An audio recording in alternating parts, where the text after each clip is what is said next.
Engineer علی مرزا ہے جو، میں نے آپ کے اکثر کلپ دیکھے ہیں کہ آپ اس کی مسجد ٹھوک رہے ہیں، صحیح کر کے آپ نے ٹھوکی بھی ہے، تو وہ کہتا ہے کہ نہ میں سنی نہ میں وابی، میں مسلم فقط علمی کتابی، تو وہ قرآن و حدیث بیان کرتا ہے. تو کیا بات ہے، ہمارے کچھ لوگ اس سے بغض رکھتے ہیں اور کچھ اس کو مانتے ہیں، یہ اس کا کیا ہے کہ اس کو اس کی باتوں پر عمل کرنا چاہیے کہ نہیں؟ اصل بات یہ ہے بھائی جان، یہ جو کہتے ہیں نا کہ میں علمی کتابی ہوں، جی جی، میں یہ کہتا ہوں کہ آپ کہتے ہیں نہ میں بابی تو نہ میں بابی، ٹھیک ہے آپ بابے نہیں ہیں، تو آپ بتائیں یہ کتابیں لکھی کس نے ہیں؟ یہ بھی تو کسی بابے نے لکھی ہے نا، تو آپ کیسے اپنی دکان چلا رہے ہیں؟ پہلے تو آپ یہ بتائیں. دوسری بات یہ ہے کہ آپ نے کہا کہ کچھ اس کو سنتے ہیں کچھ نہیں سنتے. بات یہ نہیں ہے کہ وہ قرآن و حدیث پڑھ رہا ہے، بات یہ ہے قرآن و حدیث پڑھ کے مطلب غلط ڈیلیور کر رہا ہے قوم کے اندر. میں آپ کو ایک مثال دے دیتا ہوں. جیسے اس نے کہا ہے کہ قرآن مجید میں ہے وما محمد الا رسول قد خلت من قبلہ الرسل افئن مات او قتل انقلبتم. وہ یہ کہتا ہے کہ جیسے محمد اللہ بھی رسول ہیں، جیسے پہلے تھے وہ فوت ہو گئے، یہ بھی فوت ہو جائیں گے، تو تم کیسے کہتے ہو کہ نبی فوت ہونے کے بعد زندہ ہے تو زندہ ہے واللہ تو زندہ ہے؟ حالانکہ اس جاہل کو یہ نہیں پتا کہ دوسرے پارے میں اللہ نے فرمایا کہ جو شہید ہوتا ہے اسے مردہ نہ کہنا، وہ زندہ ہوتا ہے. تو اگر وہ کمرے میں بیٹھ کر پڑھے گا تو پلمبر ہی بنے گا نا. باہر نکلے استادوں کے پاس بیٹھے، کسی سے پوچھے کہ اس کا مطلب کیا ہے. ایک آیت پڑھ کے آپ عقیدہ نہیں بنا سکتے. بے شک قرآن کی اس قسم کی ساری آیات کو پڑھنے کے بعد پھر آپ نتیجہ نکالیں گے، اور نتیجہ وہ نکال سکتا ہے جس کا کوئی استاد ہو، جس کا کوئی مرشد ہو، جڑا کوئی سائنگاڑا ہوئے. جو لاوارث ہوتا ہے وہ کیسے عقیدہ نکالے گا؟ مجھے بتائیں. بے شک وہ تو بات یہ قرآن و حدیث کا حوالہ دے دینا کہ یہ آیت ہے یہ حدیث ہے، بات یہ ہے کہ اس کا مطلب غلط بیان کیا جاتا ہے. اب یہاں پر دیکھیں، ایک طرف کہتا ہے کہ یہ آیت میں لکھا ہوا ہے کہ محمد فوت ہو جائیں گے جیسے پہلے رسول ہیں، اور بڑا سادہ عامیانہ بازاری زبان استعمال کرتا ہے.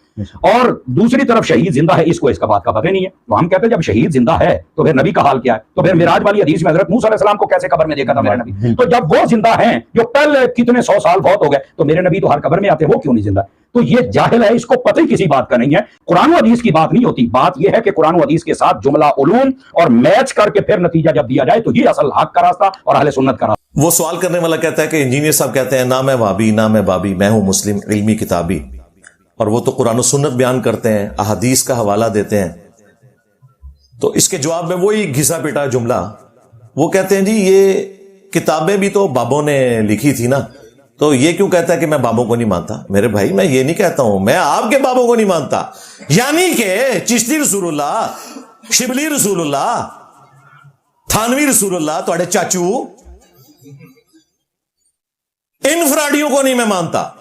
اگر بابوں کو نہ مانتا ہوں تو میرے بھائی بابوں کی کتابیں میں نے یہاں سجائی ہوں، امام بخاری امام مسلم کی. ہم ان بابوں کو مانتے ہیں جو کتابوں کو مانتے ہیں، جو کتابوں کے غدار ہیں، اللہ اور اس کے رسول کے غدار ہیں. ہم ان بابوں کو نہیں مانتے. کیوں؟ کہ میرے نبی سا ہے ہی کوئی نہیں، تیرے بابے تھے شاہی کوئی نہیں. لہذا یہ دھوکہ دینا بند کریں.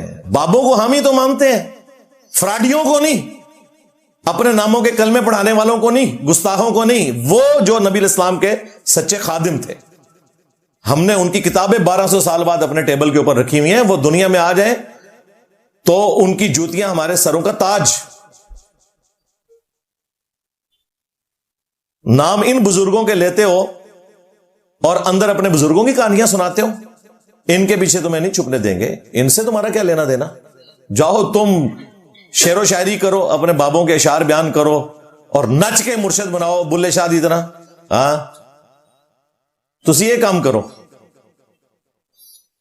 مریدنیاں کیچ کرو جو تھوڑے کم نے. نگاہ مار کے مریداں نو ساڑ دیو لوٹے کی ٹوٹی سیدھی نہ ہونے کے اوپر. یہ کام کرو تم، اور ستنجے دے ٹیلے ہی لفظ رہو. ہمیں اختلاف ان فراڈیوں سے ہے. بابوں کو تو ہم مانتے ہیں الحمدللہ. پھر چٹکی کاٹی اس نے. یہ ان کا طریقہ واردات ہے، کیونکہ میں بریلوی رہا ہوں، مجھے پتا ہے کہ ان کا طریقہ واردات کیا ہوتا ہے. انہوں نے 2 نمبری یہ کی کہ ساتھ ہی ذکر کیا کہ مثلاً آپ دیکھیں کہ یہ حیات النبی کو نہیں مانتا. نعوذ باللہ من ذالک. ایک طریقہ واردات ہے بریلویوں کا. لوگوں کے اوپر ایسے الزامات لگاؤ کہ عوام الناس متنفر ہو. پہلے تو یہ چل جاتا تھا، کیونکہ پہلے جو کوئی اس قسم کی حرکت کرتا تھا دوسرے کو صفائی کا موقع ہی نہیں ملتا تھا. میں تو پڑ کے رکھ چھڑے سارے نو، اور میرے پاس تو سوشل میڈیا کی طاقت ہے. میں نہ گھر چ وڑ گیا، کہتے انجینئر صاحب بیٹھک سے باہر نہیں نکلتے. میں تو گھر چ وڑ گیا وا.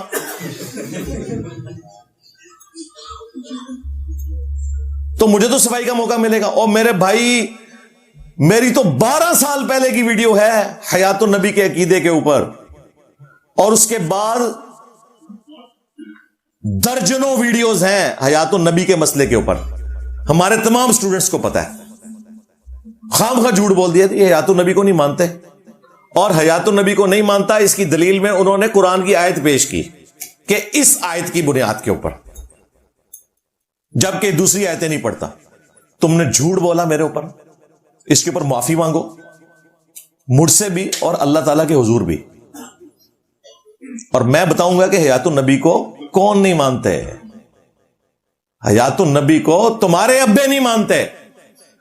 تیرے ابے نے کشف معجوب میں لکھا, اور دوسرے ابے نے تذکرۃ الاولیاء میں, علی بن عثمان حجویری المتوفا 465 ہجری, اور شیخ فرید الدین عطار المتوفا 627 ہجری, جسے منگولوں نے, ان دونوں نے لکھا ہے کہ امام ابو حنیفہ رحمۃ اللہ علیہ نے خواب دیکھا, شیطانی خواب, اسے انہوں نے رحمانی بنا کے پیش کیا کہ رسول اللہ کی قبر میں اترے ہیں, ان کی ہڈیوں کو بعض ہڈیوں سے الگ کر رہے ہیں. استغفر اللہ توبہ الیہ. گھبرا کے اٹھے اور ابن سیرین سے پوچھنے گئے تو انہوں نے کہا کہ اس میں بشارت ہے کہ آپ نبی کی سنتوں کو جمع کریں گے. توبہ توبہ توبہ.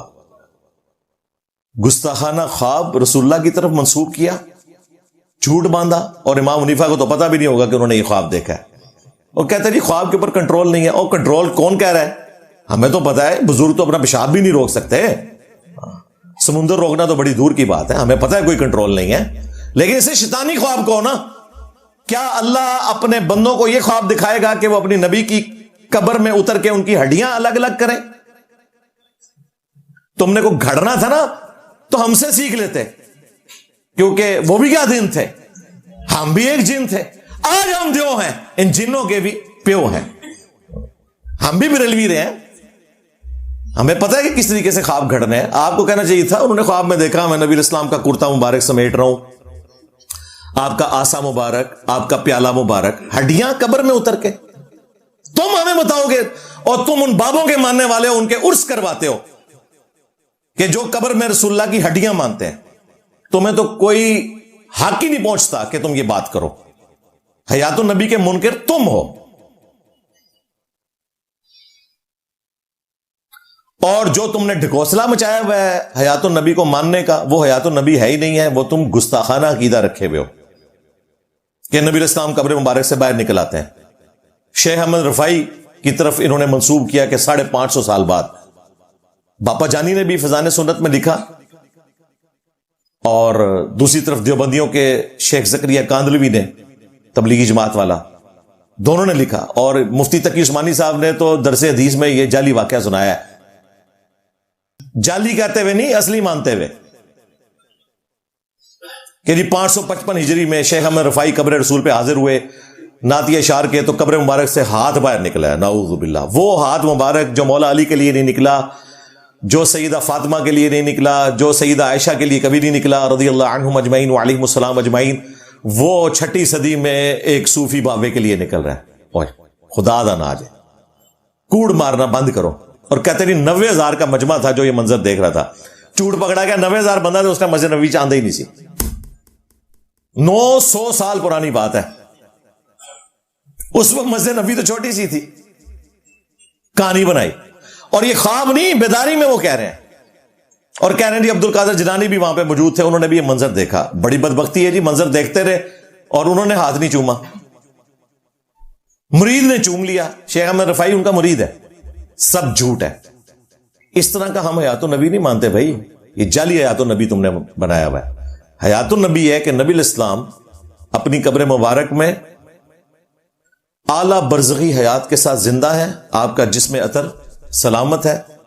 وہ واضح حدیث ہے سنن ابی داؤد کے اندر, ان اللہ حرم علی الارض ان تاکل اجساد الانبیاء, اللہ تعالیٰ نے حرام کر دیا ہے مٹی کے لیے کہ وہ نبیوں کے جسموں کو کھائے.